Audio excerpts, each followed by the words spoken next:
Yeah, check 1 2, check 1 2. Is this mic on? Is this mic on? Hey, listen, man, it's the one and only trendsetter DJ Sense, and you're listening to Cocktails, dirty discussions with Kiki and Medinah Monroe. Yeah.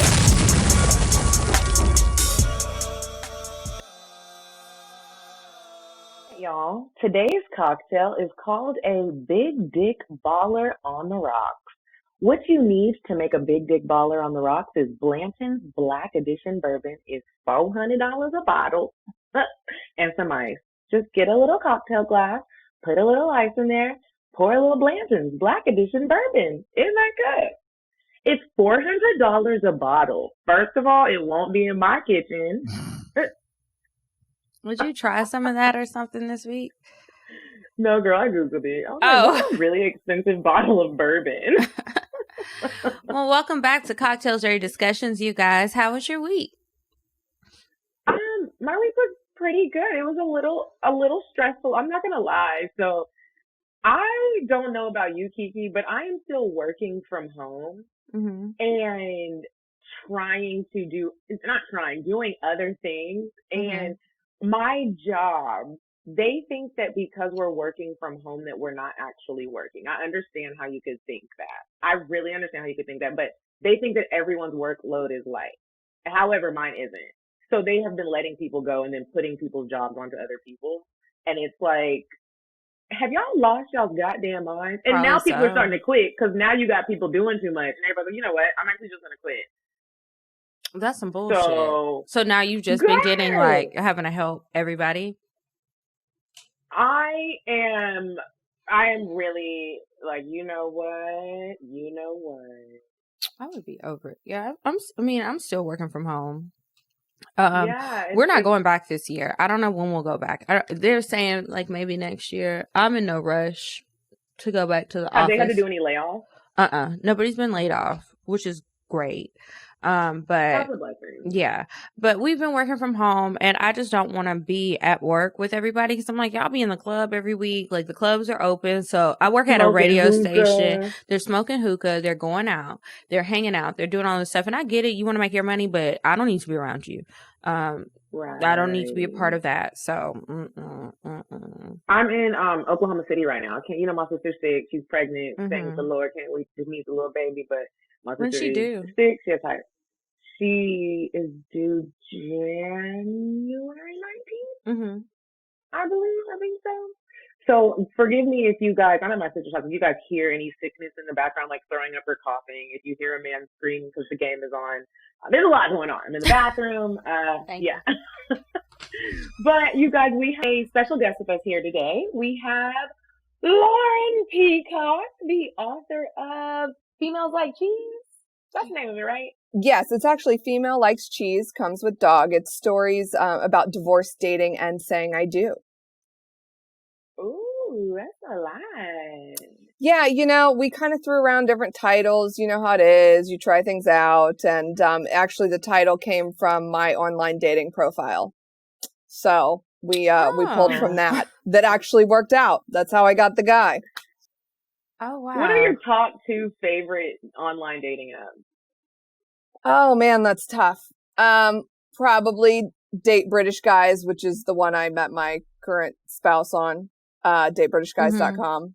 And I don't know, it's tough because I feel like I liked Bumble a little more than Tinder because I felt like Bumble, you had a better choice than Tinder, but I felt like it was still more to the point to where you didn't have to go through like this huge profile and it just, you still could get your swipes on and you could kind of still see the photos, but you didn't just feel like you had to sit there all day. I've never heard of Date British Guys. I thought it was a fucking joke. Well, I watch 90 Day Fiancé, so they have those for like every nationality. Would you ever go on a show like that? Would I ever what? 90 Day Fiancé. I said, would you ever go on a show like that, 90 Day Fiancé? Because I'm in film and television and I know a little bit more of behind the scenes, they probably wouldn't let me go on one of those, but I probably totally still would. I probably still would. Because if you could slip through the cracks. Yeah, if I could, I probably still, if they asked me, I would, but they would never would, because I know too much about how reality TV works. That's Lauren, funny. I read that you did something with Wiz Khalifa. What was that? Music video, one of his music videos for his album Rolling Papers 2. Yeah, it was really fun. He's such a great guy. He's so much fun. And like, he seems fun. He is. He's fun. And like Snoop Dogg was there. Like he kind of showed up on What'd set. you do for the video? I was just one of the like production manager, line producers, so kind of did like ran all the departments, budgets, things like that, and helped. Did you have sex with Wiz Khalifa or Snoop? I was already engaged at the time, so, but I saw all the fun stuff that happens on sets that you can't talk about, but it was fun. He was a great guy, and he treated the crew really great, and it was a lot of fun. It's a lot of fun. Okay. Cool. Well, before we talk more to you, I guess we'll move on to weird sex, and then we'll come back and play a game with you and get to know more about you, your book, and some other questions we have about your dating life. You said a man is not a necessity, a man is a luxury. Like dessert. Yeah. A man is absolutely not a necessity. Did you mean that to sound mean and bitter? Oh, not at all. I adore dessert. I love men. I think men are the coolest. But you don't really need them to live. So, this week's weird sex. Speaking of fun stuff, did you guys know that there's a coffee shop in Geneva, Switzerland, and you get blowjobs? It's called Cafe Fellatio. And you can get your coffee and you get fellatio from whichever barista you want. And I think it's pretty cool, but I'm like, well, damn, what about the women? Sometimes we might want to receive a little something from the man making our coffee. Or woman, whatever you like. But yeah, it's legal in Switzerland. Prostitution is. Do you pay now? Do the guys go in and like pay for it? Is it like $50? Oh, you have to pay for it. Yeah, it's like $75 for a cappuccino. But yeah, you can get it, and they have these long tablecloths at some of the tables, and you pick the person, and they go under the table. You can sip your coffee, sip your espresso, and they'll suck your dick. And then you'll be done.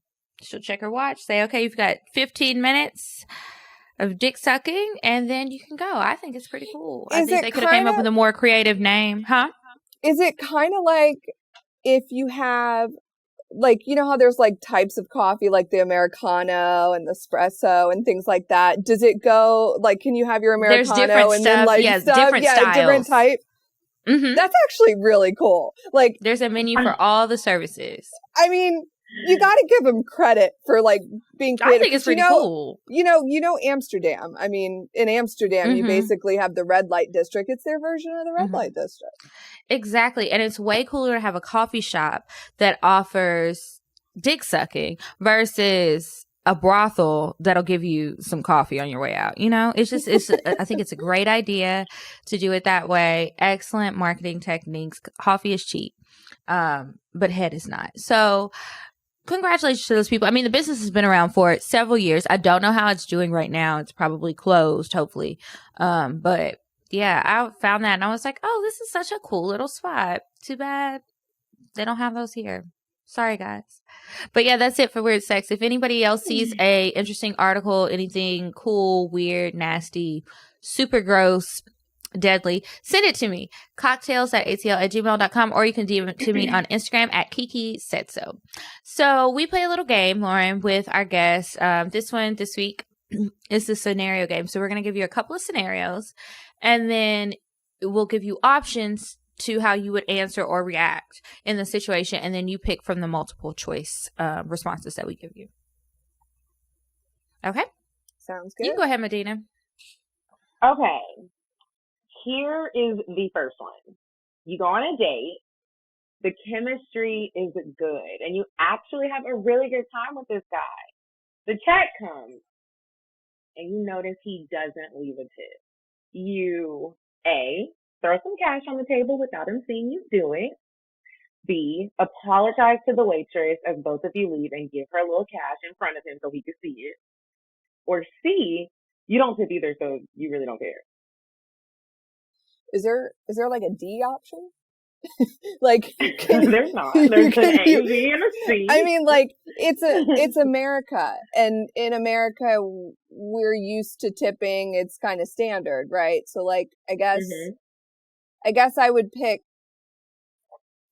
B, but like a combination of B where I would tip the woman and then maybe on the way out say something, but maybe in a positive way, like, oh, you know, I used to work food and beverage in college, and man, those, you know, I know what it's like.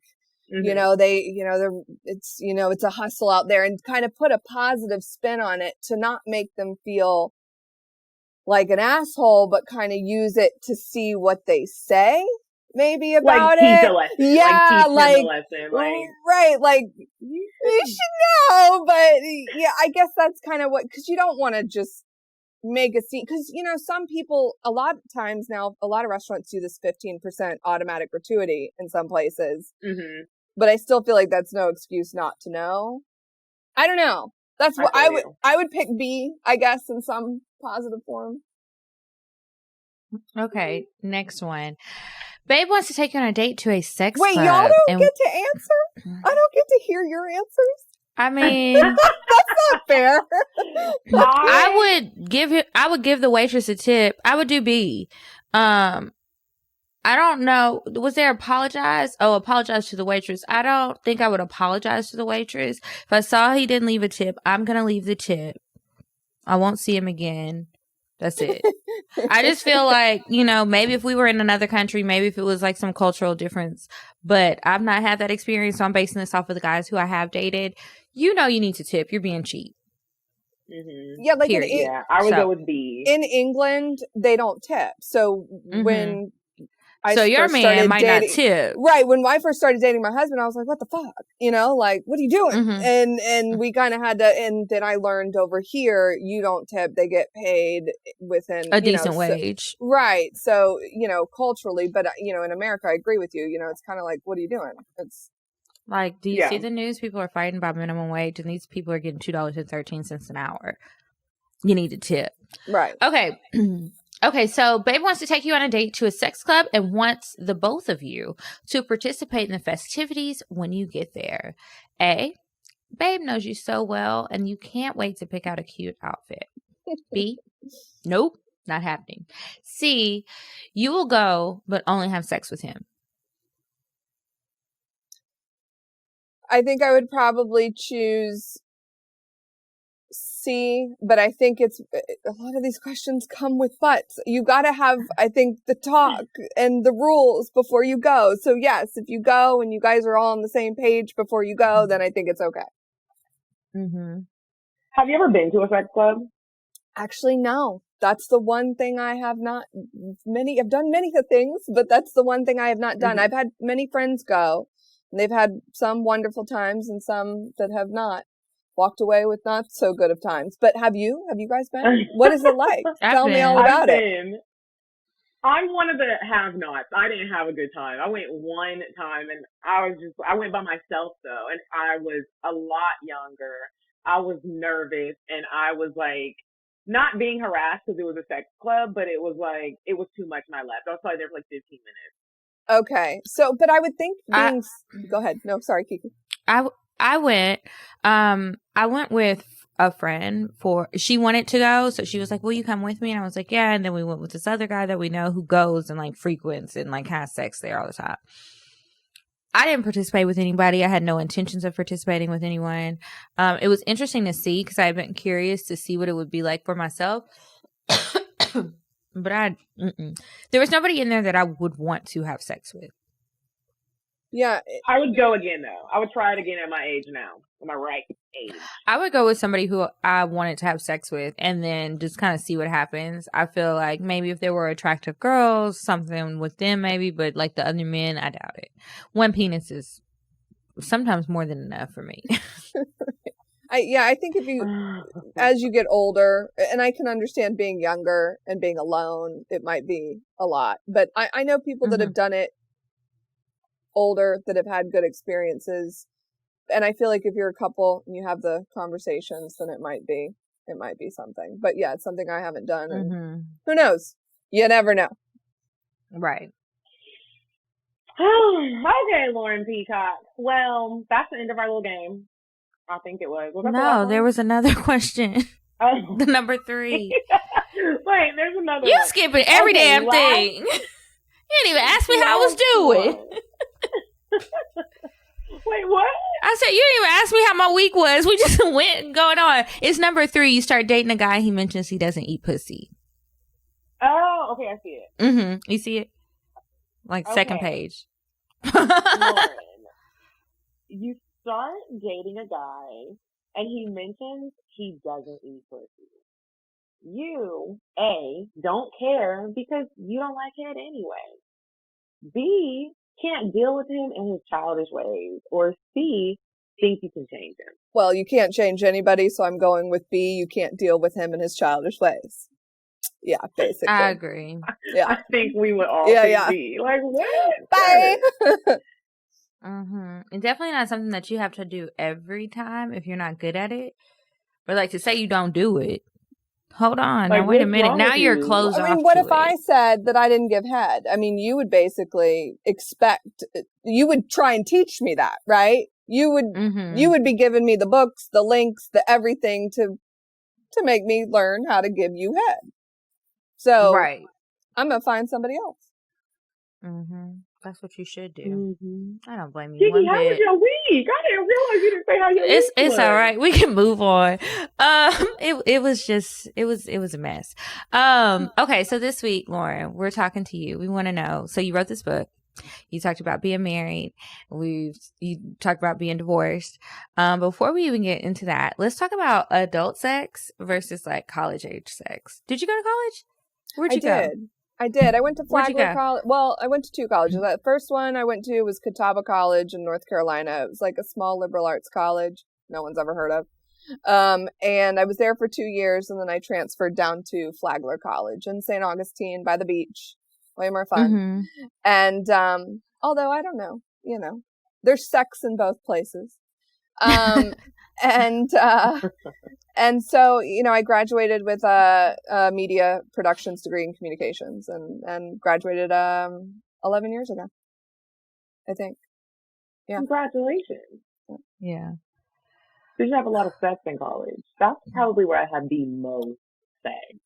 My first year of college, I had a lot of sex with a lot of people, and then I met my first husband my second year, and then had a lot of sex with him. So that became relationship sex. Was it good? Or was it boring? Are we talking about the first year of college sex with a lot of people, or the relationship sex? The relationship sex first. That's what I want to know about. It wasn't bad. Like, I mean, sex with my first husband wasn't bad, but would I say it was as good as other people that I've been with before and after? I mean, it wasn't great. I mean, it was regular. It was regular sex. Regular sex. Okay, so what about the casual sex you were having the first year of college? Was that fun? That was just like hormonal. I'm out of my parents' house. I'm fucking everything in sight. And were you a virgin when you went to college? No, fuck no. But I had really strict religious parents, okay? Like, especially my mom. So, like, there were rules. I wasn't really allowed to date. And I talk about this in the book. Like, like you had the 6 inch rule. Like, God had to come in between you. And, like, there was no, like, you couldn't, you weren't supposed to have sex. I totally did it anyway. But when I got to college and I was free and all this kind of stuff, I was like, ooh, boys. Like, fuck everything in sight. So I did. And it was great. But let me ask you a question, because there's 2 types of I fuck everything in sight women. There's the kind that everyone knows you fuck everything in sight and you're I know. Yeah, it was. And then there's the one where people don't really know you be fucking everybody. Which one were you? Were you the hoe? I mean, I don't know, because I wasn't just I wasn't just fucking, like, I was fucking a couple people at school, but then I was also fucking a couple people out of town. So I wasn't just fucking everybody at one location. So, and I wasn't just also telling everybody. I was telling a few friends, but it's college. You know, it's a small college. 2,000 people. People know who you fuck. But I mean, yeah, I mean, like, there are of course people that are gonna talk. But I mean, I kind of followed that trend after my first husband. I fuck people on the road. I'm a road fucker. I don't know what it is. Like, I just, like, I meet people in different cities and like, and I think that's where it followed as well, because then when later in life you want relationships and you find somebody great in a different city, and then you have this idea of maybe it'll work out, but you know, it doesn't. But I mean, I was an in-between hoe, maybe we'll call it that. I don't know. We'll go with that. Oh my God. Okay. So when you were meeting these people, what was it? We did a bonus episode, that was posted today, Monday, when we're recording this. And I asked the ladies that I did the episode with, what was, your sexual first impression with the person that you most recently fucked? What were these first impressions with these guys that you were fucking on the road? Were they good? Did they just look good? Did they talk a good game? Like, what was it that made you want to fuck them? Or were you just horny? I would say, like, are we talking about college or adult? Yeah, college. So college. I was just horny in college. I was just horny.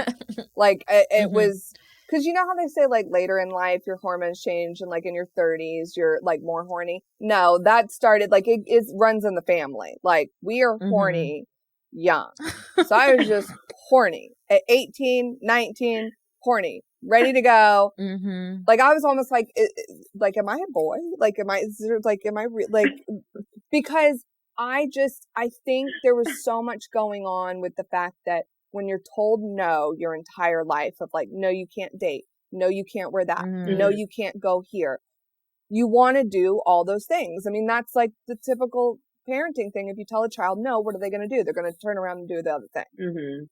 So, and I think with that and hormones, I was just off to the races. Wild with it. I understand. Did your mom ever find out? You said she was the most religious one. Yeah, I mean, they've read the book. That didn't go over well. So what did they say when they read it?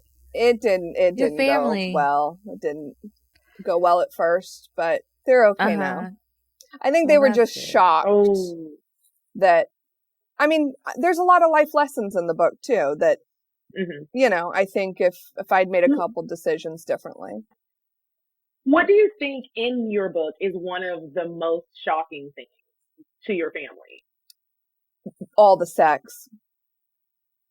Like, in all honesty, like I think I think it's the sex part, not like, there's explanations of learning lessons, like why I chose to have sex with certain people, or if I liked a certain person, why I chose to have sex with them, or why I wanted to, or why I wanted a relationship to work, or whatever the case may be. And I think now they see that overall picture, but at first reading that, I can understand that being a shock. But I think a lot of millennials who the book is for, people in their 20s and 30s who are out dating and doing what I was doing, just wanting to find somebody who accepts who they are inside, and maybe they're not going about it the right way, because when do we ever make the right decisions all the time in life? You know, that was kind of what I was doing with the book, was I wanted people to understand that it's okay that you're out trying to date and you may have sex, or you may be divorced, or whatever the case may be. So did you ever go through a phase of sleeping with married men? Honestly, I only slept with one married man.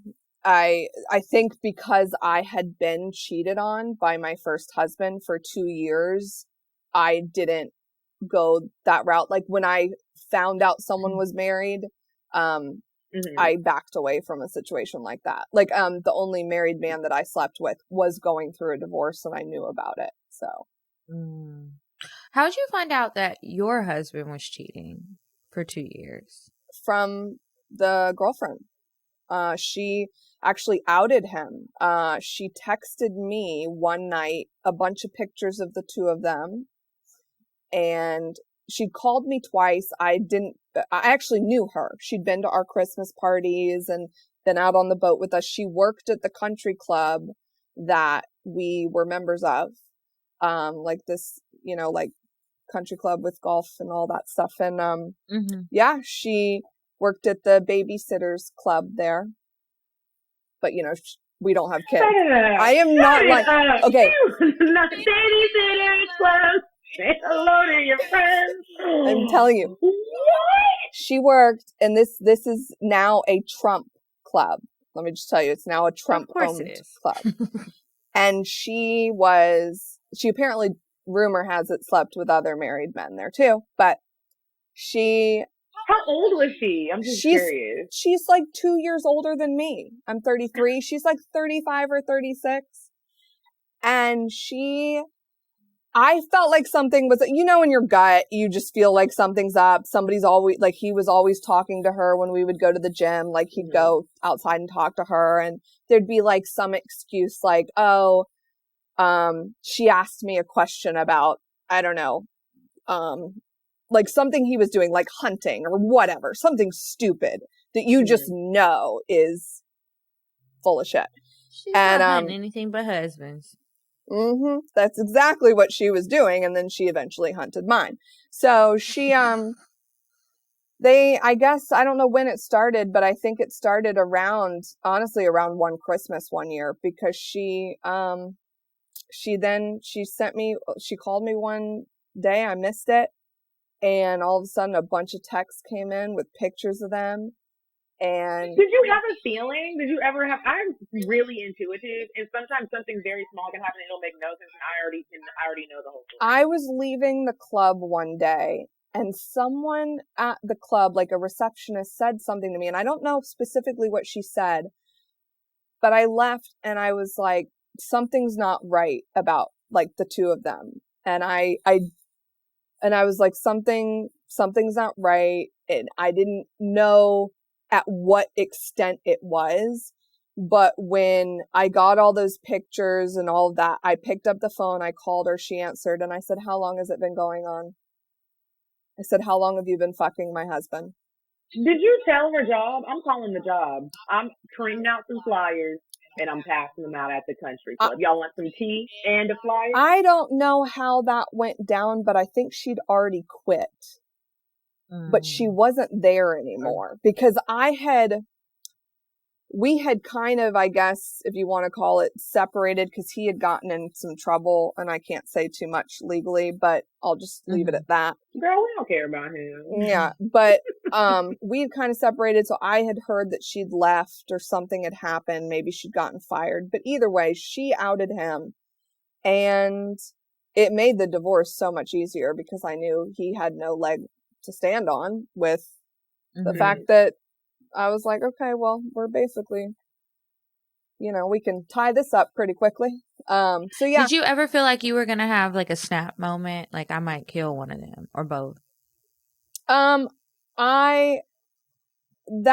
really glad that when I found out, I happened to have two friends in town. And I'm really glad that happened, because I think if I had been alone, I probably would have had a harder time. I mean, I had a hard time as it is, because I spent 8 years of my life with this people. I met this person a big chunk of life at like 1920, like right after, middle ho time or whatever. And it was a really hard moment. And it was I went into a very dark hole, like a lot of people do during a divorce, because you know you've picked the wrong person before that moment. I knew I picked the wrong person years before. I was just stuck. Did you know that you picked the wrong person before you even married him? You know how sometimes people just continue with a relationship because maybe you're scared to leave, or you just want to create some fairy tale story that's really not real and you really knew it the whole time? I mean, I think there was some denial. I think, I don't think I had in my head, oh, I'll just get divorced. I don't think there was anything like that. I think I went into the marriage with, oh, but I love him and he, and he loves me. But I think I knew he was a liar. And I think I just was young and made excuses for bad behavior because he loves me. And he was a narcissist. I mean, he was a narcissist. And I think I was just young and knew it all and thought I could change him, because when you're 20, 21, 22, you do. You think you can change people at that age. You do. And you really can't. So what was it like when, so you get divorced, you're going through your depression, and eventually you must have come out of it because now you're engaged again. What was the transition like going from being divorced to now being back in the dating world? I mean, I would say that, I mean, it took, even though I had finalized the divorce, I was out of the divorce, it took a good probably 2 years, even though I was dating a little bit. 2 years before I felt comfortable in myself, where I felt like I got myself back. And I think even though I had dated here and there, I would say it was probably being back in Atlanta. So I would say maybe a year. I did move back to Atlanta from living in South Florida with him, where I felt like, oh, this is a fresh start. I'm back in a city that I was born and raised in. I'm, it's a new life, and I'm back. Did you guys have kids together? No, and I am so thankful for that. That was a very, very big blessing in disguise. But yeah, it was being back in Atlanta and being able to kind of be around friends and people I grew up around, and I think that was a very good starting off point. And then being able to go out on dates, and even though I was rusty, and honestly having sex again, to know that it's okay to be with somebody else, even if they're not. What does being rusty look like to you? Like when you're rusty at dating? You don't know how to flirt. You don't remember how to flirt. You don't remember, what do you say? It's like you're back in high school. What do I say? What do I do? Am I, like it's awkward, and you just forget because you've been in the same pattern and the same routine. So were you having sex at the end of your marriage, like before you found out he was cheating on you? No, like I hadn't had sex with anybody until a year after the marriage. But like I'm saying, within your marriage, like with your husband. No, he did not want to have sex. How long did that last? Well, he was having sex with her, so I would want to have sex, and then he would make excuses, and that's where like what kind of excuses? I'm always curious to know, when men are cheating, or when anyone's cheating and you're actually married, what is the excuse you say that really works for your person not to be like, I know you're cheating? I would be like, I know you're cheating. What were the excuses? He would say, due to like some situations that were happening that I can't talk about, he would say, oh, it's a very stressful time for me right now, mentally and emotionally. And, it's really just kind of killed my libido, and I'm just not feeling like mentally just not all there with it. And it was stuff like that. And like the first time or two, you're like, okay, I understand, it's stress, whatever. But then when you hear that same excuse, you're like, no, what's going on here? This is ridiculous. And then they psychologically manipulate you to like blame something on you for the problem, like on why they don't want to have sex. So then it's your fault that you're not having sex. So maybe it's because you've put on a little weight. And he said that? So, like, I don't know if I feel, I'm telling you right now, I don't feel as attracted to you right now because you've put on a little bit of weight. So it's kind of made me not so as sexually attractive. Oh yeah. Yeah. Now, whether or not, can like, be trash. That's mean. Like, what? Like, I can say some really mean things in arguments, and even, I don't know if you get on my nerves, but that's mean, bro. Yeah. So, do you think he even loved you anymore? Well, I don't think, because he is a narcissistic sociopath, I don't think he knows how to love, like in his brain makeup. I don't think he can understand what love is. So I think he liked me for his gain. So in the beginning, due to certain situations, whether it was socially or whatever, whatever worked for him, I think he liked me, and he married me for whatever his purpose was at the time. And then when that didn't work, or whatever his needs weren't met, I wasn't meeting whatever needs he needed, he went on to her, and whatever those needs were, Are they still together? Yeah, they had a baby, and they live in Colorado, and apparently he works in some like minefield or something. I mean, he looks basically like the Geico caveman, and I don't really know what he does, but I don't really care. But they live out there in the middle of nowhere. Okay, so I want to talk more about you moving on. So, okay, you re-enter the dating world. You said you were on dating apps. What were your dating apps of choice and websites? Okay, so before I did the whole date British guys, I was basically on Match, Tinder, and Bumble. Those were the three. Tinder, I went on a few dates, but I would say that probably wasn't the most successful ones, because it was very much like you'd have the talking game, and it would just go on and on. But honestly, I'm blocking you. From Tinder? Yeah, like if people keep going, if we just go back and forth, like, what are you absolutely. doing? No, like commit. Go on a date and commit. But to be honest with you, I would say, Match, I know people like really get annoyed with Match, and I know new ones like Hinge have come out. Hinge had kind of like started, but not really, when I had kind of been meeting my husband at this time. But Match, the thing with Match is it can be frustrating, but I went on some good dates. Now, they didn't necessarily turn into relationships, but I went on some really good dates with Match. It is like a needle in a haystack, though. You have to be honest, I think, on your profile. And I think a lot of people try and put what they think other people want to see or hear, and they're not completely honest. And that's one thing that I recommend to anybody doing any type of dating profile, whether it's JDate or Christian Mingle or Zeus or Hinge or whatever. Just be honest, because like if you smoke and you put you're not a smoker, you're going to be miserable trying to fake that, like you just, or also like, people do that? Yes. There would be people that I would go out with and they're like, oh, I just quit. And I'm like, but did you really? You still smell like cigarettes. Right. I'm like, did you quit when you walked in the door? Like, right.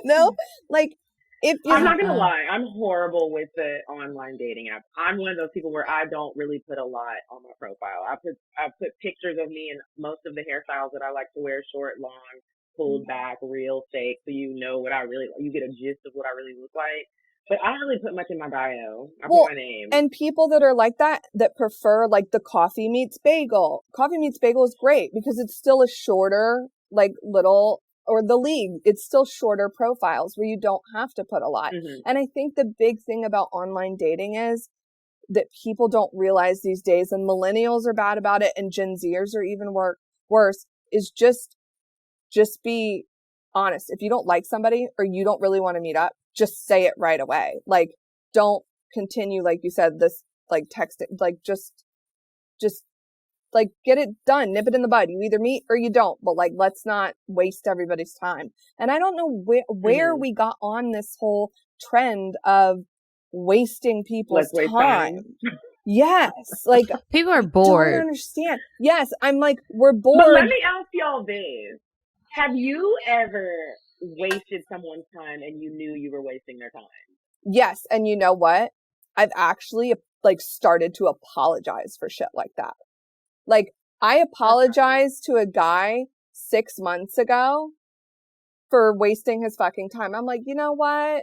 You remember back like blah, blah, blah, I don't know, 3 years ago when we were supposed to go back out. I don't know. It was something, whatever. I said, you know, I just wanted to say I'm really sorry. And I apologized to him for whatever that situation was. And he appreciated that. And I just feel like we're not doing that. We're not like, we either need to stop wasting, but yet we want instant gratification. We waste people's time, but then we expect instant gratification on things. I'm like, you can't. Anyway, I don't understand it, and it frustrates me. Do you ever want to get glammed up, but you just feel like you don't have the time? What if we told you there's a service that can come to you?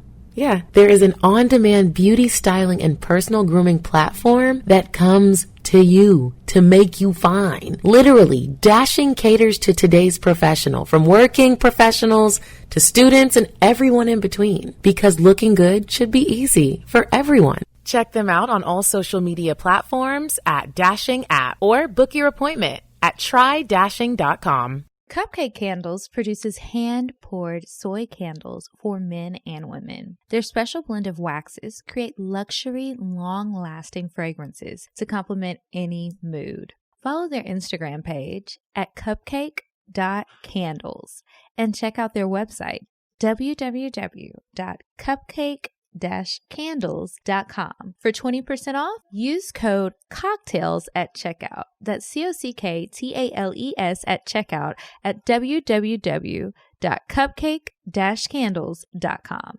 Thank you guys so much for supporting the show. We both really appreciate it. We're trying to deliver more bonus content to you on a regular basis. Well, not trying, we are. And we will be releasing new bonus episodes every Monday. Here's a snippet of the most recent episode featuring me and Ace and Cartel from the Coffee and Cream podcast. What did you do? I'm about to get You gotta get in the middle so I can see. Go ask. She asking you. Okay, I so need a demonstration. Okay, so I've done it on this couch before. So get in the middle couch, so we can see. Okay, so on this couch, I'm like literally right here. Okay, Mm-hmm. So the back. Do you turn to the side, or you just doing that so I can hear you? I need all the details. So you can hear. Okay. Me. So sometimes my hands are on the little mantelpiece back here. Other times I might like put my face. Like, yeah, you want to look at that nigga. Yeah, I want to see him so he can see me. Like, oh my God, it's so great. Mm-hmm.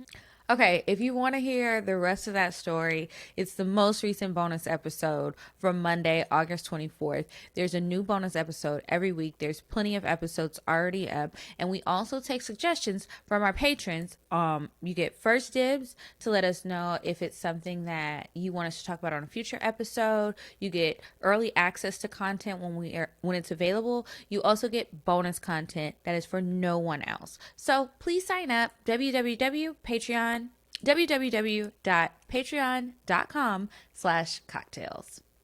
And now we'll get back to the show. I don't understand it, and it frustrates me. So how'd you end up on datebritishguys.com? My business partner at the time in Atlanta, he is British, and he was saying, you know, why don't you try online dating? And I basically threw something in his face, and I was like, you got to be kidding me. I've been online dating for what seems like decades. What are you talking about? Mm-hmm. I quit online dating. I'm not doing that again. And he's like, no, why don't you try international dating sites, because you're always traveling, you know, with work or going out of the country and blah, blah, blah. And I was like, well, it's just going to be the same. And so then he said, why not just look into it? And so, you know, I was in LA one night getting drunk as usual, and I decided to get online and look and see what the top dating sites were for the international sites. And sure enough, on the BBC, besides Match and, you know, eHarmony and all that, was this Date British Guys. And I was like, that has got to be a joke. And it looked like a joke. It looked like AOL 2.0, and I signed up because I was drunk. And then I was on there for like, I don't know, a week. It gives you like a trial, and sure enough, I saw my to-be husband, and I was like, well, he's pretty cute. And sent him a little wink, and I'm gonna download that app as soon as we're done recording. I never knew this existed. I'm gonna see who I can match. You know, there's some really cute guys on there, and you don't have to be like British. There are Germans on there. There's, you know, Irish guys. There's like other countries. So it's not just British, but it was started by a British guy and an American woman who ended up getting married, and they were like, oh, more people should be like us. And they expanded it to, they have a really great romantic story, but they expanded it to other countries and things. But yeah. And, we just started talking. And to be honest with you, I was so fed up with all of this swiping nonsense that I was just like, I don't know what this guy is going to be like, but I'll just, you know, I don't have time for all this nonsense. And so we ended up meeting like a month later in England, and I thought he would stand me up. But he didn't. And, he was the one that actually was met. What was that first date like? We met outside of London, in Warwick. There's like a castle, and you know, it's lit up at night, and we kind of had dinner and walked around, and that sounds romantic. It was nice. And he actually he kind of you know, we wanted to see how the date went. And if the date went well, we had a trip planned for the weekend, because I was in England for a couple of weeks, that if it went well, we would spend the weekend together. And it went well. So we spent the weekend together. And on the first night, he basically sat me down the first night, like first hour of cocktail hour, and was like, where is this going? And normally you do that at the end of the weekend, you know, because if it doesn't go well at the end of the weekend, you guys can go your separate ways. Maybe you've had a good weekend and that's it. But you don't do that on the first, because then, you know, if it's awkward. But no, he did it. And I was like, well, I'm not looking for a pen pal. You know, I don't really, I'm 31. I'm not looking for a pen pal. So we kind of had the talk on the first weekend of like, let's give this a real try. And that kind of just went on from there, and we did the back and forth, and that was that. So where do you live now? Do you live in Atlanta? I'm actually sitting in England right now. Yeah. I was finally able to get over here because the quarantine and the rules and everything. And so he has applied for a green card, but because of everything going on with politics, he has not been able to get over here. So before that, I've been in LA. So I've finally been able to get over here to be with him. And I stopped to see my parents in Florida. So like, it's, as you know, with LA, everything right now is just so, you know, with the quarantine and everything. And so I was really happy that I was finally able to come over here. So I am coming to you live from England. Okay. England. That's super dope. Do you think that commitment is hard? You know, I do. I think it's hard if you make it hard. I think some people are better at being committed than others. I think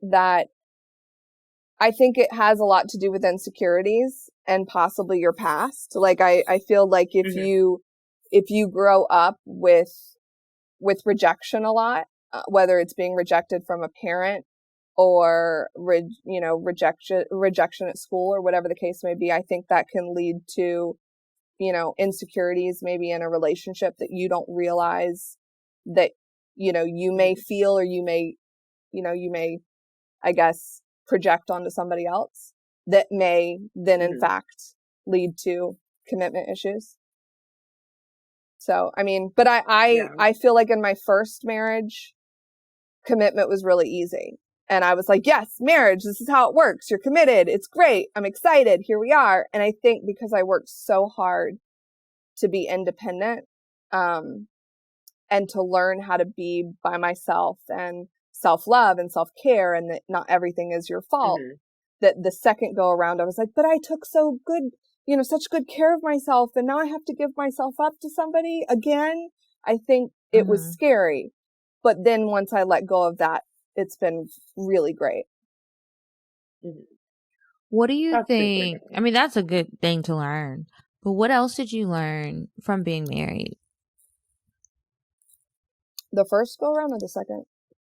Or this time? First. Or just the first? Well, you're engaged or did you get married? No, I'm already? married. I'm married. So what have I learned in the first one? Well, either one then. Either one. Yeah. What have you learned just about yourself that might be helpful to other people? It really, the little things really do not matter. Like there are so many, like if you focused on all the little things that like, I mean, it could be something as simple as like chores around the house or whatever the case may be. If you're nitpicking at someone about every little thing, you are never going to be able to get through the bigger things. And there are so many big things that happen in life. Look at the pandemic, you know, look at people in relationships in the pandemic and being separated, you know, spouses and families or just in general, people being together in a pandemic and having to be under the same roof and for that amount of time. If you are focused on tiny little things that don't matter all the time, I think that was a really big thing I learned in the first one. And just in life in general is like, it's not like we hear all the time, don't sweat the small stuff. And you really can't, you know, focus on the real big important things and how you're going to get through those. It's funny that you say that because I always go through these like ups and downs when I think about being a married person. I used to be like, oh my gosh, I want that fairy tale ending, which I do, but now I'm not sure if I want married. And then some days I'm like, oh my gosh, I do want to be married. My sister just got married. It'll be a year in October. Aww. And being here and staying with them for, it's just a couple of days now, but I'll be here for a whole week and watching how sick she is. Like my sister's on a bunch of different medicines and she can't really even leave the bed, and watching her husband take care of her, I mean, it's a beautiful thing. It's not pretty. Like there are a lot of things she can't do on her own that you want to do privately that I hope that one day if I'm ever in a position like that there is someone by my side that is going to be there with me, no matter if I'm getting on your nerves, no matter if you're mad at me, like you got my back for forever. And it really is a beautiful thing, not thinking about the hardships of marriage, but someone that's really going to be there for you when you need them, the bigger picture. And I couldn't imagine if she was going through this on her own. Like I'm here just for like moral support, but her husband really got her, and it's a beautiful thing. Yeah. And that's why, you know, I see friends and I see friends settle, or I see friends say, oh, I want to get married so bad, or I want to start a family, or I want to do all of these things. And it's like, or they get frustrated because they're like, why am I not meeting anybody? And it's like, I would rather people really take the time to find the right person than to settle for the wrong person. And like, it's the most frustrating thing when you do see people getting the things that you want faster than you're getting everyone around you. Yeah. And you're like, what the hell is wrong with me? And I was feeling that way. And I know friends are feeling that way because they see what's happened to me. And nobody likes to hear, you know, it just takes time or it just takes the right person. But like, I look at the person that I have now compared to the person that I was with. And like, I am with, you know, what you described with your sister. I am with the person that, you know, was on the phone with me when I got a really scary breast scan. You know, like those are the people that you want that are going to drop everything and be there for you when things are really bad, and that are not going to be worrying about who was right and who was wrong in an argument that you had 3 days ago, you know? And I think that's when, you know, whether it's online dating, whether it's dating in the community, or wherever you decide to find that person, you have to just keep, it's like finding a job. You have to just keep like pushing out those applications, so to speak, and just keep being on the hunt. You know, I mean, you just can't give up and they're not going to find you if you're just crying in your closet. Now, this is an interesting question, and I wonder how you're going to take this because of how when you said hunt, this just sparked in my mind because we talked about the Babysitter's Club girl who stole your first husband. Oh, well, yes. We called her a husband hunter. Well, yeah. Do you sometimes look at people and like, do you look at your ex-husband now and think like, well, now maybe he was supposed to be with her, You know, I have. Even though it was hurtful and the things that happened, like what if people get married and you really do fall in love with someone else? You know, as much as that crushed my life, and as much as I look back and I have moments of weakness and I'm like, well, if that hadn't happened, I wouldn't be in this situation and boo hoo hoo. We all have days like that. We all have days where stuff like that happens. But if the two of them are meant to be a Bonnie and Clyde, or if the two of them are meant to have broken up a marriage, because it takes two, even though she entered it, whatever. And if the two of them are happy, I don't know.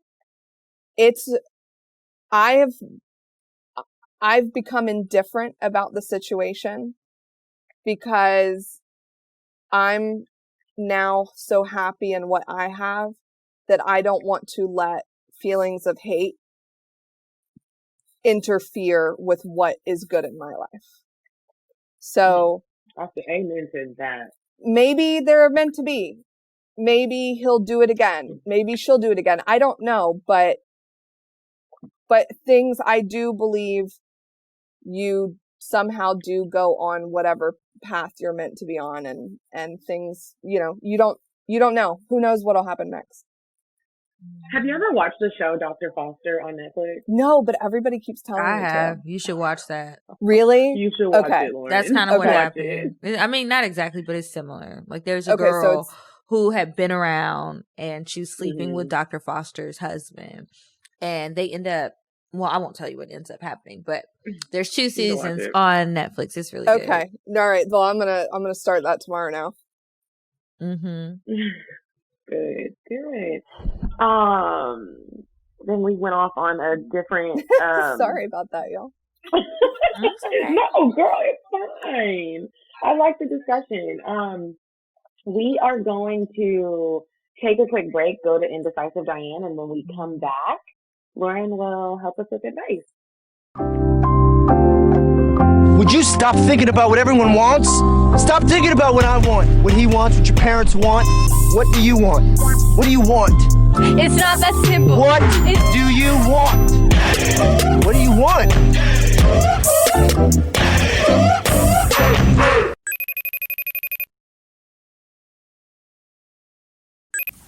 Hey, ladies, it's me, Indecisive Diane, and boy, do I have a hell of a treat for you today. So listen, there's a place. It's called the Atlanta Breakfast Club. Oh my God, you're gonna love it. They have a French cobbler. Literally, it's warm and gooey, just like my... Okay, here's the address. 249 Ivan Allen Jr. Boulevard, Atlanta, Georgia, 30313. Tell them I sent ya! So make sure you guys sign up on patreon.com/cocktails for the bonus episodes. We release new bonus episodes every Monday. So if you want only the audio version, you need to sign up at least the $3 tier. And if you sign up at the $5 tier, there will be video available for you. So don't forget to sign up and tell a friend and tell a friend. Now we are going to move on to advice.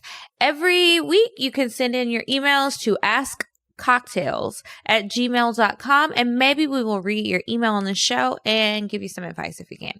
So do you have one pulled up already, Medinah? I have one pulled up, and the subject line says, Mr. fucking Flaccid. Hi, ladies. So I have a story for y'all, and I need some major advice. I was dating a guy long distance, and everything was going great. We had the best conversations, a similar sense of humor, and we both were looking for a relationship. Y'all, I seriously thought this man was my future husband. She followed me. Although we didn't live in the same state, that did not keep us from seeing each other. He decided to come to my hometown to visit me. We went on a great date, and we had great ass chemistry. You ever met someone and had an instant connection with them as if you all dated in another life? Dramatic, I know. Girl, it is not dramatic because I be feeling like that a lot. It happened to me 3 times during quarantine. So after our date, I was ready to fuck him. We got back to his hotel room and we were all over each other. He gave me the best head. And so I returned the favor and gave him my VIP dick sucking special. Everything was going great until we started having sex. Y'all, This man went soft while he was inside of me. Eventually, after a small struggle, I got him semi-hard and we were able to finish, in quotations. Although I was not satisfied, I still really liked him. This man had the nerve to think he actually laid the pipe. The fuck? I gave him the benefit of the doubt and I continued to talk to him every day. I figured maybe it was just that one time. Bitch, no. Speed up a few months later, he decided to come visit me again. We had a great weekend, but he went soft again. After he went home, he kind of started to ghost me, but I'm 30 years old and he's 32. I don't have time for no petty games. So I called him and I asked, how did he feel about me? He told me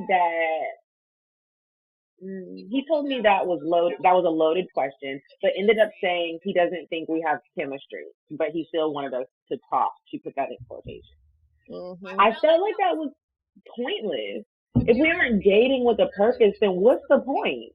Well, we haven't had any communication with each other since then, but now he watches all my IG stories. I don't follow him on any social media, but he still follows me. I'm trying to figure out if it was me or if it was him, because at this point, I'm questioning myself. Advice needed ASAP. Sincerely, Broken Pussy. I love y'all. I don't think your pussy's broken. I don't think you should take the blame for this because his dick wasn't working right. Who knows what the reason was, but I would just move on. Just move on. Let it go. If it's got you feeling insecure about your own body and he's giving you all these reasons, it's like there's a few things that you can do to try to rectify it, but it bothers you. You don't like it. You want to have sex. Outside of the sex, the thing that gets to me is he told you, and correct me if I'm wrong, if I misheard something, but he told you he doesn't think y'all have chemistry, but he wants to keep talking. Like, he just wants to waste your time and call you to fuck and take a chance on if his dick is going to work or not. I don't think you should waste your time. I think that you should just move on, cut ties. You don't even have to say anything dramatic. He already told you he doesn't think that y'all have chemistry. There's no connection, but y'all should just keep going. For what? Because he's bored. People are bored. I think. Go ahead, Lauren. I was going to say, I agree. I think he's bored and he wants somebody around to give him the verbal validation that, to flirt and to make him feel good and all of these things. But then when it comes down to it, he may just not be sexually interested in you, and you don't have time for that. Go out, find somebody. I agree with you. Go out and find somebody that you can have sex with that actually appreciates you. You don't have time to waste that. And you know what? If he looks at your IG, then either block him if it annoys you or just ignore it. I have to disagree with you ladies. Broken Pussy, I feel like he might like you and he might be embarrassed about the dick being soft and him not being able to get it up. You seem like you really like him. It seems like y'all had a great time by the way you said it. I think you should bring up his dick being soft. Like, bring it up. It's an elephant in the room and maybe he doesn't know how to talk about it and maybe you should bring it up. You are grown, and if you really do like him and you want to get to the bottom of it, just be like, hey, your dick didn't get hard. Do you have issues? Do you feel embarrassed? He could feel embarrassed and not know how to deal with it. And so I think you should talk to him about it if you do like him. You have another advice, Kiki? The next one says, hey ladies, I love the show. Thank you ladies for keeping us entertained during this quarantine. Last year, I was in ATL for an event I was hosting for a guy I was seeing. It was a lingerie and PJ themed event and I looked good. One of the sponsors was a personal trainer out of Atlanta and he was fine. Let's call him Chris. Perfect name for a fine ass man. All right. He's tall, muscular, dark skinned, tattooed, with dreads and with a gorgeous wide smile. He wasn't dressed for the event. He kept it professional, but still he was nice to look at. After the event, the guy I was originally there for had an after party back at their Airbnb. Chris, along with a few other people, came to the party. We were all in the kitchen driving the boat with some Hennessy and tequila, and it was Chris's turn. He gets to flicking his tongue and shit, and I'm cheering him on. Clearly, I had been drinking. Fast forward, during the party, I found out the guy I was in ATL for was actually fucking two other girls who were there as well. I didn't let it affect my mood. I just went on enjoying myself. Good job. Later in the night, my bestie Chris and I were in the kitchen and we were all talking. My bestie gets to choking me, playing around, and before I knew it, Chris's hands were around my neck and I'm pinned against the fridge with his tongue on my neck. Oh. We end up joining. Wait, I lost my spot. We end up joining in the living room, and during the conversation about sex, Chris uses me as an example of how to bend a woman over a couch. I was soaking wet. At that point, I was like, fuck the dude I was in ATL for. The entire weekend, the guy I was there supporting was being distant, and we had only fucked once the entire weekend. Chris and I ended up exchanging social media. And the next day I flew back to Baltimore. Now it's been over a year and Chris and I keep in touch. Chris is coming to Baltimore for work later this year and I really want to fuck him. But y'all, I got a boyfriend. I did not think it was going there. I got a boyfriend. Now, why the fuck would I do that? I don't want to cheat. My boyfriend and I have been back together for over 6 months after breaking up in 2018 because he cheated. Should I just do it and deal with God when I get to heaven? Or keep a clear conscience and keep my pussy in my pants? I've attached a photo of myself and Chris in case you ladies wanted to see. Thanks in advance, beauties. Oh my God. Okay, let me come back. Oh, it looks like we lost Medinah. Let me see if she sent me a message. She didn't. Okay, well, when she joins, she'll just hop back on. But that was funny. I was not expecting that at all. Okay, so what do you think she should do? That is so tough. I mean, when it's good sex like that, and what did she say? She's only been with her boyfriend a year? Like back with him She said she's been with her for 6 months, not even a year. They broke up back in 2018 and it's been 6 months. Okay, so the right thing to do is to not see Chris. That's the right thing to do. You should keep your pussy in your pants. Because if it doesn't work, like if it works out with your boyfriend, you would have felt terrible and very guilty for the rest of the time together that you cheated on him. Especially if he'd cheated on her and then she forgave him and they got back together. Yeah. Like I would say don't do it. Don't do it. Don't ruin the relationship over like a one night fuck. I mean, just remember the good time, because what if you guys fuck and it's not like the amazing time that you guys fucked and all of that, and then you're disappointed and it you don't want to. It was a waste. You could end up like the girl who just wrote in the email about Mr. Flaccid. Right. What if you get to have sex with him and then you get there, you're in that moment, you've already sucked his dick, and now all of a sudden it won't stay up. Right. Like you're going to be pissed. What if you guys get drunk and it's whiskey dick and then you've wasted a whole like almost cheating fuck about, it's not worth it. It's not worth it. Yeah, it's going to have you stressed out. I don't think you should do it. I think you should just leave it alone. I really think it's a dangerous game to stay like even Instagram friends, because you're obviously lusting after him. But I will say this, don't worry about God in this, because I mean, you're not married. So, according to him, you're really not supposed to be fucking either of these people. So it's kind of all one and the same. So you can X that part out of the equation if that helps you at all. But yeah, I hope that you don't have sex with him. But if you do decide to cheat, which you probably will, call back in and tell us what happens. Nice. Yeah, send us an email, send us a cocktail, and let us know but how try it not was. to. Hopefully, try if you not do, to. yeah, pray about it. Try really hard not to end up having sex with him. Yeah, I don't think you should do it, but hey, you're gonna do what you want to do, and I just can't wait to find out. We need an update after he goes to Baltimore. Okay, so that's it for the advice. Again, remember the email for advice is askcocktails@gmail.com. And now we're going to move on to the cocktails. But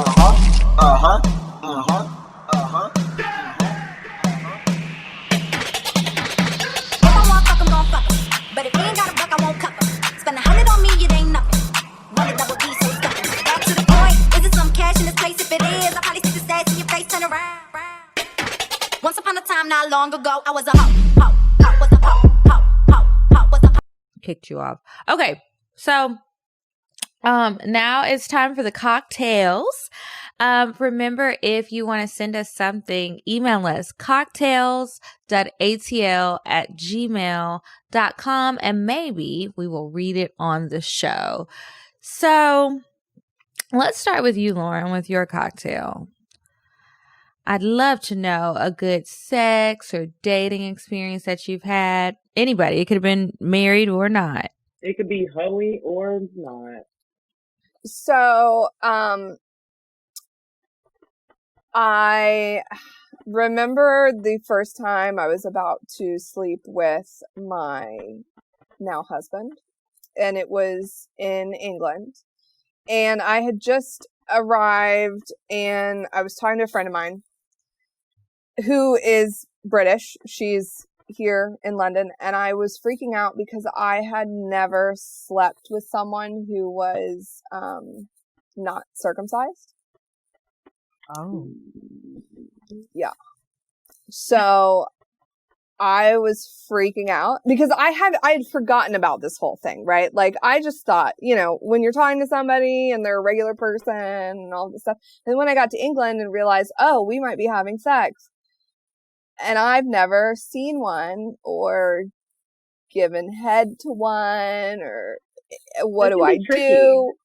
Yeah, I didn't know. I didn't know what to do. And so, like, I'm texting her. It's like, I was supposed to meet up with her and she was going to give me some tips and, like, anyway, so she's texting me and I'm freaking out and she's basically like, it's like a sleeping bag and, telling me but I'm freaking out because I've never seen one, never touched one. I'm used to a American dick or Canadian dick or, Latin dick, any kind of dick that's circumcised. And so I didn't know what to do. And so I had huge anxiety because me, ladies, I know how to perform.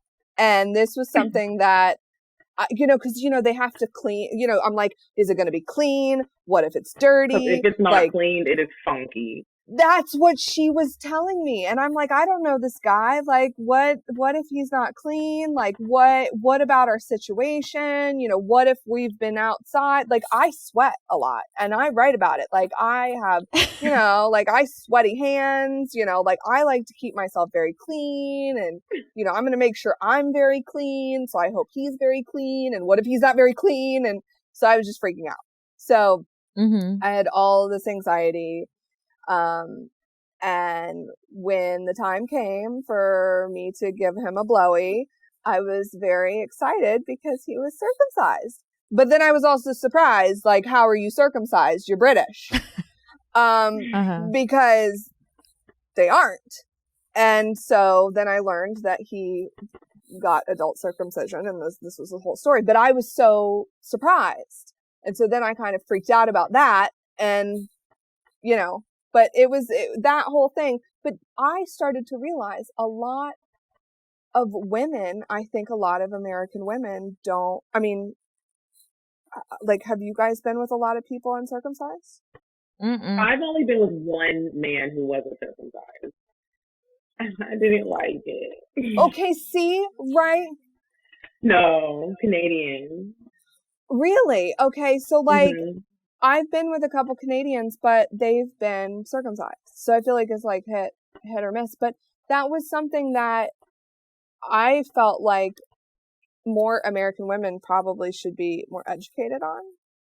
Like, because I just remember freaking the fuck out. Like, because there's so many things that I feel like I wouldn't want to, no offense, like, I almost didn't want to have sex with him or blow him because I didn't know. I didn't know.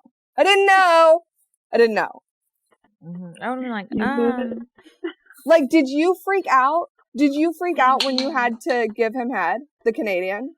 I was really drunk, first of all. But okay, see, I that helps, out because right? it was not clean. See? And it smelled like a can of tuna. And so I tried to incorporate warm water and a washcloth into it was crusty. It was horrible. So was it really like, did you do like some romantic hand job with this like towel? It was literally horrible. I can't even, and I was so embarrassed for him that I couldn't. For some reason, I didn't feel comfortable telling him that he was funky, and I was younger, and he was a professional athlete. I really should have told his little stanky self that he needed to get in the shower and clean his goddamn dick off. It was horrible. Yeah. Like, it was bad. It was bad. It was bad. Right, because you had the anxiety. Yeah, it's... God, I feel for you. Mm-hmm. You took one for the team. Now, did it feel... Real quick, I have to ask. Did it feel different having sex? No, when you roll it back, no. Like, the actual, like, action of it didn't feel different, but you do have to keep... He had to keep stopping and rolling it back. During sex. Yeah, see, no. Yeah. No. Oh my God. No. Kiki, do you have an OG cocktail this week? I do. Oh, you do? And it ain't got nothing to do with dirty dick. I hope not, girl. And I was gonna say, I had sex with somebody who was uncircumcised, but I didn't suck his dick for like a long time. This is years and years ago. Like the second guy I ever had sex with. I never saw it when it was flaccid. I only saw it when it was hard. He would always be holding and then he put the condom on. So I didn't know that it was not circumcised for a very, very long time. Thank God, because I probably would have freaked out. And then being much younger, I'd be like, what's wrong with your dick? Like, what is this? Because I really would have been clueless. Now, you know, it's a little bit different. I know a little bit more. Got a little bit more life under my belt. But anyway, okay, yeah. So I do have a cocktail this week. So remember last week or whatever week that was, I can't remember. The days are blending together, but I was saying I'm really fucking horny and I need to have sex. I want sex and I want it now. I got what I wanted. So, I feel like I manifested really good sex for myself. I was in a very extremely horny mood where I felt like if I didn't have sex that day, I might turn into a violent person, which I'm not, but it was just a lot of sexual tension built up in my body. Okay. So, before, I think it was like right after we recorded, I went and I took my herbal supplements and I took a shower and I was getting ready to go. So I go to the guy's house and I get there. And so he's like cleaning up and stuff because he had some stuff to do that week. He's just preparing. You know, when you go out of town, you want your place to be nice and clean or whatever. So I was like, how long is this going to take? Because I came over here to suck your dick and hop on it, not to watch you clean up and watch fucking Netflix. You know, I came here with a purpose. So anyway, I fall asleep on the couch like I always do. The shit was taking too long. And then I woke up with kind of like an attitude because I was like, I know I did not come over here to take a nap on this man's couch. Like, what the fuck? But he was waking me up. He was like, come on, come to my room. So we go in the room. I don't know why, but I just had this really strong urge to suck his dick. I don't usually feel that way. I know I don't usually feel that way, but something was happening. I don't know if it was the she orgasms pills. I don't know if it was because it had been a few days since I had sex. I'm acting like I have sex every day. And like when I don't have sex for like 3 days, I'm acting like it's been 3 years. And I really need to like see somebody about this because it's turned into a problem. Anyway. So I'm sucking his dick, I kid you not, for at least like 30 minutes. And I kept stopping because I was like, well, I don't want you to finish. So I'm just going to stop, tease him a little bit. So I'm sucking his dick.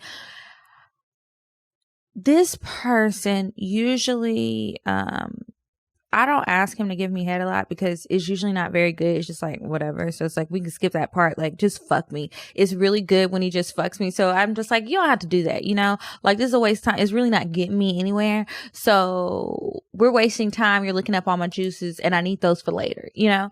So all of a sudden he's like playing with my pussy with his hands. And I just had, after a while, he like picks me up and moves me, like moves my ass to like sit on his face. And I was just like, what is happening here? It was very strange. I liked it. Don't get me wrong, but it was just very strange, very surprising. This is new behavior for him. So he's eating my pussy probably like 38 seconds. And I was like, oh my God, you have to stop. Like, I don't know what you took. I don't know what you're doing back there. I don't know if you have some sort of contraption with you, but the shit is feeling too good. So he laughed and did not stop. And I was like, oh, you're on demon time today too, I see. So anyway, so we're in the 69 position. He's eating my pussy. I'm sucking his dick. And then he like kind of pulled me back so that I couldn't reach his dick anymore. And so I just had to enjoy it. And then after a while, I had this like really intense orgasm, and we hadn't even like actually had sex yet. And I just felt like maybe I might be on the brink of an aneurysm or a heart attack or something where I'm going to be dead. This is not going to be good. So I like roll over. I felt like I was crippled, like I couldn't move. My body is like twitching. And then he started moving towards me. Like I guess he thought, okay, well now I'm going to fuck you. And I kicked him because I was like, you've got it.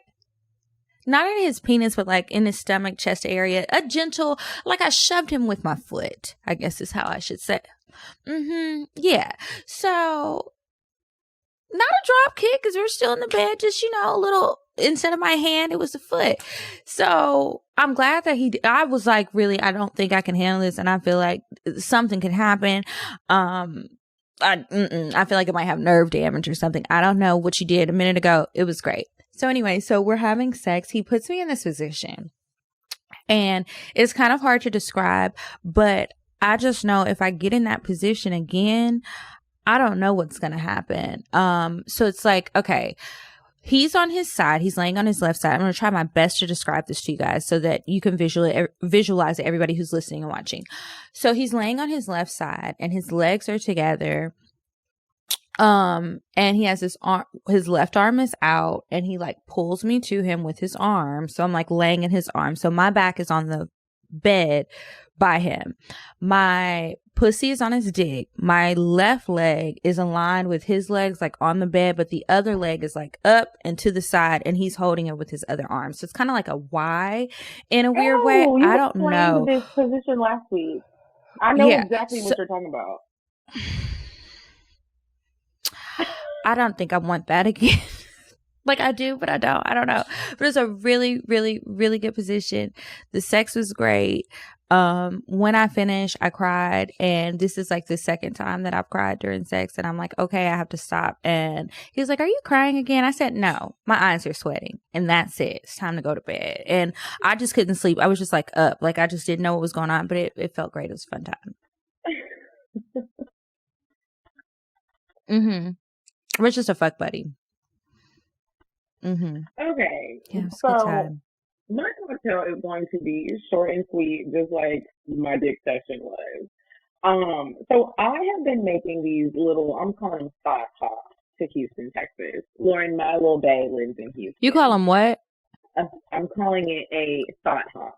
I did a thought hop over to Houston before I came to Oklahoma City. I was supposed to go to LA this weekend with my bae, but I couldn't because I had to come see my sister and help her. I'm doing God's work. So she flies me out to Houston, and it literally, Lauren, it was for less than 10 hours. Flies me out on a night flight, and then I'm leaving in the early afternoon flight. So we fucked all of the however many hours you're supposed to be sleeping. I was looking crazy, tracks coming out of my head. Getting dressed, we wake up in the morning, we go get breakfast. He's like, I'm gonna miss you. I'm like, I'm gonna miss you. I don't want to leave. This was too short. So he's like, well, I want to fuck you again before I take you to the airport. And I'm like, it's like rush mode because I like to leave in the right amount of time to get to the airport where you're not waiting around at the gate. So I was like, babe, we really need to go. We should be leaving here within the next 15 minutes. He's like, I can do it. We could do it. I was like, okay, you need to nut that quickly because we have like long, passionate sex normally. He's like, I got it. So I'm dressed. I got my Yeezys on. I got my jeans on. I got a white t-shirt on. I take my glasses off. I'm holding them in my hand like this. And I take my hat off. I had a hat on. I pull my jeans down. You guys, this might be the best position to fuck in. And it was very quick. I pull my jeans down to my knees, right? And my panties and stuff. And I'm leaning over the edge of the bed. Like my elbows are on the very edge of the bed. We're not like on the bed. And he's standing behind me. And my knees are kind of like in a position like on the bed, but kind of helping me bounce. And I'm literally just like, I don't picture it like you're bending over to catch your breath and your hands are on your knees. So my hands are on the bed, but my knees are still bent. And I'm just bouncing my ass on his dick. Made him come in like, I would say probably 3.5 minutes. You guys, it felt so good. And then he nutted, it got a little bit on me. I kept it there. And then I put my pants on and went to the airport. It was great. It was great. It was quick. It was perfect, y'all. That's my cocktail. Okay, I think I get the sex tales. So the sex tale is actually a position. You tell a position. It doesn't have to be a position. We just happen to have that. Both of us have that this week. Okay. It could be that's anything. what it is. Yeah. You having that uncircumcised situation is fine. Gotcha. Because just never know. We just happen to have some good sex.